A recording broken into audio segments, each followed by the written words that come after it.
एक इशू हमने देखा चड्डा डेवलपर का, जहाँ पे लोग ईएमआई भर रहे हैं बट वहाँ पे डेवलपमेंट कुछ भी नहीं है। दूसरा इशू है किट वाला रुस्तगी आरब, जहाँ पे डेवलपमेंट तो हुआ है लेकिन जो सब्सिडी अमाउंट है उसका मिसयूज किया गया है, और वो सब्सिडी अमाउंट का बेनिफिट स्टेट और यूनियन से लेने के बावजूद जो बायर्स है, जो परचेसर्स हैं, उनसे भी डेवलपर ने लिए हैं और वो डिमांड कर रहे हैं। मला 16,18,000ला तो फ्लॅट पडला, पण म्हाडानी आणि बिल्डरचा एक एमओयू झालाय, त्यामध्ये धडधडीत लिहिलेले आहे की 16,68,000ला फ्लॅट विकला पाहिजे।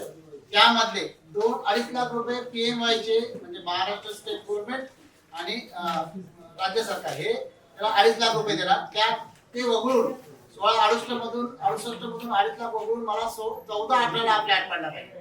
पण त्याने माझ्याशी जे ॲग्रीमेंट बनवलं त्यामध्ये 16,18ला ॲग्रीमेंट बनवलं, त्यात माझ्याकडून त्यांनी 2 लाख रुपये एक्स्ट्रा घेतले, ते डेव्हलपमेंट चार्ज म्हणून घेतले, जो की तो घेऊ शकत नाही कारण की ईडब्ल्यूएसच्या स्टेटमेंटमध्ये आम्ही पडतो। 14च्या ऐवजी 14-18च्या ऐवजी 16-18 माझ्याकडून त्यांनी घेतली। दुसरी गोष्ट, त्यांनी 2023 पासून आम्हाला पेनल्टी मारली की आमच्याकडून काही पेमेंट लेट झालं, पण आमच्याकडून जेव्हा पहिला पेमेंट माझं गेलं होतं 2023ला, त्यानंतर 2 महिन्यात 1 महिन्यात किंवा 6 महिन्यात मला कळवायला पाहिजे होतं की तुझं पेमेंट लेट झालंय, तर मी पुढचे पेमेंट त्यांना व्यवस्थित बँकेकडून दिले असते। त्यांनी ते काही न करता 2025 मध्ये नोटीस काढली आणि 16,000ची मला नोटीस पाठवली, 16,500ची नोटीस पाठवली की तुमचं लेट झाल्याबद्दल तुम्हाला 16,000 ची पेनल्टी पाठवतो। माझ्यासारख्या काही लोकांना 1 लाख 1.5 लाख अशी पण नोटीस आलेली आहे की तुम्ही पेनल्टी भरा म्हणून। मी पोझिशन अजून घेतले नाही, ओसी आलेली नाही फुल ओसी, त्यामुळे मी अजून पोझिशन नाही घेतलं, पण तो ओसी न आल्यामुळे बऱ्याच लोकांना कडून अंडरटेकिंग लिहून देते की तुम्हाला फ्लॅटची गरज आहे, तुम्ही माझ्याकडे रिक्वेस्ट करताय म्हणून फ्लॅट तो देतोय त्यांना, आणि ते लोक राहायला पण गेलेत। पण आम्ही बरेचसे लोक असे की ज्यांनी अजून फ्लॅट नाही घेतले, आम्ही त्यांच्याकडे मागणी करते की ओसी फुल ओसी द्या, पाणी द्या केडीएमसीचं, तेव्हा आम्ही येऊ, कारण तिथं बोरिंगचं पाणी।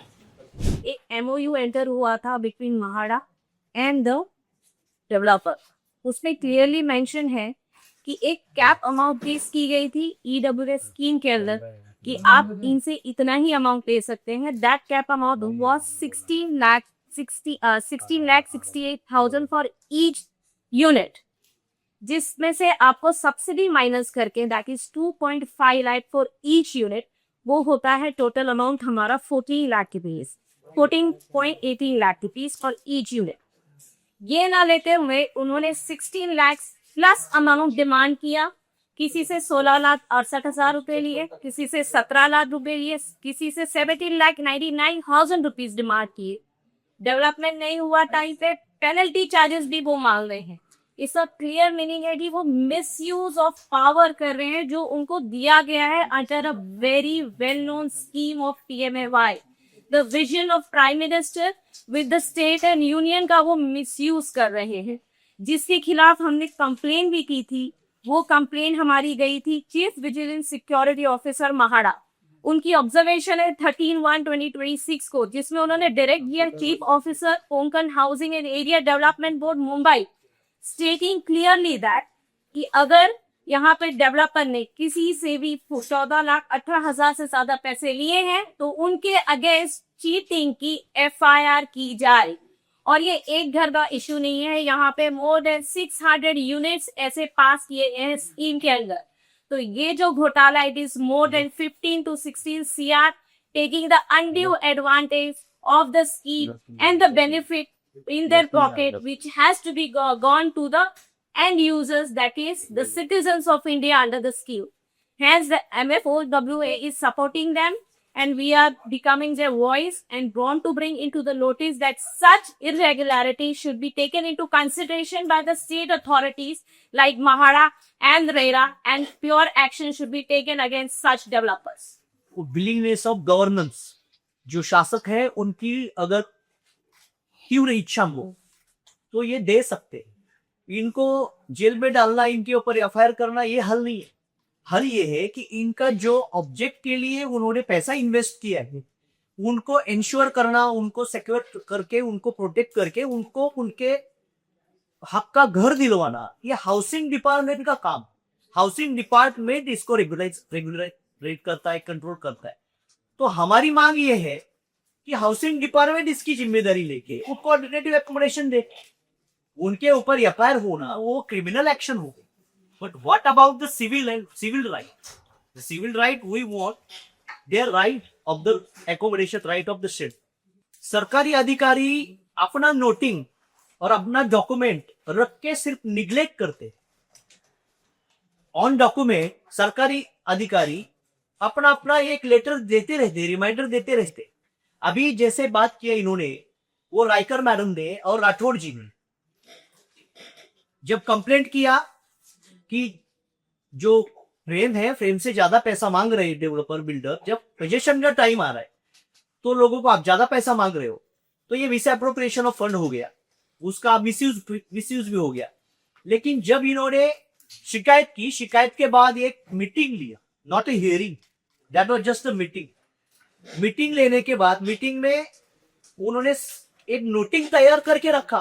क्यों? ये जब सब कर रहे हैं तो सरकारी अफसरों के ध्यान में सब कुछ आ रहा है, नोटिस में सब कुछ आ रहा है, लेकिन वो एक कागज तैयार ऐसा करके रखते हैं कि हमने तो हमारा काम किया था, कागज पे काम किया, इंप्लीमेंटेशन नहीं किया। तो ये नरोवा कुजरो हो गया, हाथी गया क्या इंसान गया मालूम नहीं, तो गया तो कोई गया। इसलिए सरकारी अफसर इसमें अपना अपना रिकॉर्ड तैयार करके साइन लेके रख देते हैं टेबल में। पिस्ता कौन है? पिस्ता है बेनिफिशियरी। तो इसलिए सरकारी अफसर इसमें शामिल है, लेकिन वो इन्वेस्टिगेशन करना, उसका क्या निकालना है, उसमें क्या कार्रवाई होगी, इससे इनको घर नहीं मिलने वाला है। घर मिलने के लिए हाउसिंग मिनिस्टर की विलिंगनेस चाहिए। हाउसिंग मिनिस्टर सेंसिबल और संवेदनशील एक अच्छे इंसान है एकनाथ शिंदे जी। तो एकनाथ शिंदे जी ने आज तक बहुत हेल्थ लोगों को असिस्ट किया, आरोग्य योजना बहुत अच्छे से निभाई है। तो इन्होंने ये जब हाउसिंग डिपार्टमेंट उनके लीडरशिप में और इन्होंने इनिशिएटिव लेके, अगर वो इनके इंचार्ज है, कैबिनेट मिनिस्टर हाउसिंग के एकनाथ शिंदे जी है, वो डिप्यूटी चीफ मिनिस्टर है, पावरफुल मिनिस्टर है, उनके एमएलए है, उनका खुद का पार्टी है, ये सब होने के बावजूद भी अगर इनको जस्टिस नहीं मिलेगा तो उन्होंने ये मामले में ध्यान देना चाहिए। ये हमारा एक प्रेयर है। लास्टली हमको ये समझना चाहिए कि हम किसी डेवलपमेंट के अगेंस्ट नहीं है। हम डेवलपमेंट की अकाउंटेबिलिटी किसकी है? डेवलपर की, जो एक स्टेट और यूनियन की स्कीम के तहत एक प्रोजेक्ट लॉन्च किए हैं। अगर वो प्रोजेक्ट कंप्लीट नहीं होता है तो हमारी रिक्वेस्ट है इस प्लेटफॉर्म से कि स्टेट गवर्नमेंट जो रिस्पॉन्सिबल है वो इसको टेक ओवर करे, डेवलपर को चेंज करे, उनसे जो रिकवरी करना है वो करे और प्रोजेक्ट को साइमल्टेनियसली सक्सेसफुल करे, ताकि जो विजन है पीएमएवाई का वो हम अचीव कर सके और सबको सबके हक का आधार मिले।